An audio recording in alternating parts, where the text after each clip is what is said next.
آقا من لیلام و 7 ساله که آسیب نخاعی شدم.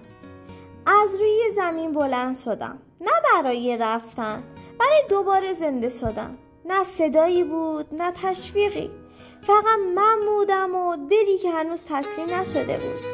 یه لحظه مکث، یه نفس عمیق، پاهامو حس کردم مثل دو پرنده‌ای که بعد از سالها میخوام دوباره پرواز کنم. آروم اما محکم رفتم تا رسیدم به یخچال. دستم رو گذاشتم روی درش، بازش کردم. هوای سردش خورد به صورتم و اشک گرمم روی گونه‌هام لغزید. اون اشک شکست نبودا، یه آفرین بود از طرف خدا برای دختری که از هیچ دوباره شروع کرد. من لیلام، دختری که زمین خورد اما زمینگیر نشد، پا شد، لبخند زد و زندگی رو با همون اولین قدماش از نو ساخت.